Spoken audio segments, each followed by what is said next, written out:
নমস্কার বন্ধুরা, সকলে কেমন আছেন? আশা করি ভালো আছেন। আজ আমি রান্না করব চিলি মাশরুম। নিয়েছি মাশরুম। একটা বাটিতে জল নিয়ে ভালোভাবে ধুয়ে নিতে হবে। জলটি পাল্টিয়ে 2-3 বার পরিষ্কার করে ধুয়ে নিতে হবে। এই যে ধুয়ে নিয়ে জল ঝরিয়ে নিয়েছি, টুকরো করে কেটেও নিয়েছি। এইভাবে কাটতে হবে। এবার আমার ম্যারিনেশনের জন্য লাগবে 2-3 চামচ কর্নফ্লাওয়ার। আপনারা যেরকম মাশরুম নেবেন সেই অনুযায়ী দেবেন। 2 চামচ ময়দা, 1 চামচ লাল লঙ্কার গুঁড়ো আর পরিমাণ মতো লবণ। এবার সব কটা মিশ্রণকে ভালোভাবে মাখিয়ে নিতে হবে। একটু শুকনো ভাব হয়ে যাওয়ায় হালকা হাতে একটু জল দিয়ে মাখিয়ে নিয়েছিলাম।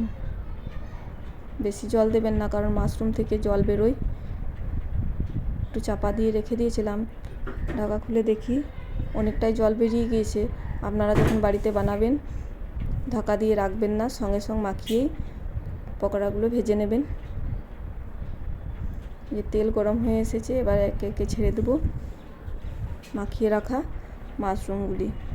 মাশরুমের ব্যাটারটা একটু নরম হয়ে যাওয়ায় ভাজতে একটু অসুবিধাই হচ্ছিল, তাই আমি আরও 2 চামচ কর্নফ্লাওয়ার ময়দা অ্যাড করে ভালোভাবে পকোড়াগুলি ভেজে নিয়েছি। এই যে সুন্দরভাবে ভাজা হয়ে গিয়েছে সব কটা মাশরুমের পকোড়া। এবার তেলটা ওই তেলেই আমি দিয়ে দেবো কুচি করে রাখা রসুন, কুচি করে রাখা আদা আর কাঁচা লঙ্কা, আর লাগবে আমার চৌকো করে কেটে রাখা ক্যাপসিকাম আর পেঁয়াজ দিয়ে দিলাম। তেলটা যদি পরিমাণে বেশি থাকে তো একটু কমিয়ে নেবেন, পরিমাণ মতো দেবেন তেল। এবার সব কটা মিশ্রণ ভালোভাবে ভাজা হতে দেব। ততক্ষণে আমি বানিয়ে নেব একটা সসের মিশ্রণ। লাগবে আমার পরিমাণ মতো টমেটো সস, চিলি সস আর সয়া সস। সব কটা মিশ্রণকে আমি ভালোভাবে মিশিয়ে নেব। এই যে মিশিয়ে নিয়েছি। এইদিকে রসুন আদা লঙ্কা ভাজা হয়ে এসেছে। তারপর দিয়ে দেব কেটে রাখা ক্যাপসিকাম পেঁয়াজ দিয়ে কিছুক্ষণ ভালোভাবে নাড়াচাড়া করতে হবে। দিয়ে দেব পরিমাণ মতো লবণ। লবণটা মিশিয়ে নেব ভালোভাবে। তারপর একটু ঢাকা দিয়ে দেব যাতে ক্যাপসিকাম আর পেঁয়াজ একটু সেদ্ধ হয়ে যায়। খুব বেশি সেদ্ধ করব না, হালকাভাবে সেদ্ধ করতে হবে, তাহলে খেতে বেশ ভালো লাগে।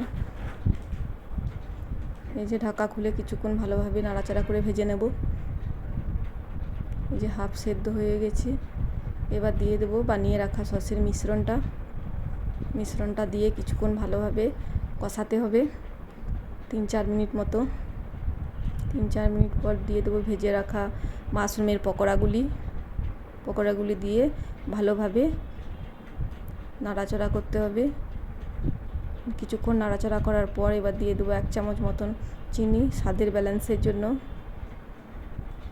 তারপর আমি আগে থেকেই বানিয়ে রেখেছিলাম 2 চামচ কর্নফ্লাওয়ার জল দিয়ে গুলে রেখেছিলাম, সেটাও দিয়ে দিলাম। সেটা দিয়ে ভালোভাবে মিশিয়ে নিতে হবে। ভালোভাবে মিশিয়ে নেওয়ার পর দিয়ে দেবো পরিমাণ মতো জল। আপনারা যেরকম গ্রেভি রাখতে চাইবেন সেরকম জল দেবেন। আমি নিয়েছি পরিমাণ মতো জল। এবার ফুটে এলেই দিয়ে দেবো 1 চামচ মতো সাদা তিল। এই যে ভালোভাবে নেড়ে নিলাম, তিলগুলো মিশিয়ে নিলেই নামিয়ে নিলেই রেডি আমার চিলি মাশরুম। দেখতেই পাচ্ছেন কত সুন্দর দেখতে হয়েছে। আমি একটা প্লেটের মধ্যে নিয়ে নিলাম কিছুটা। দেখতে যেমন সুন্দর হয়েছে, খেতেও খুব সুস্বাদু হয়েছিল।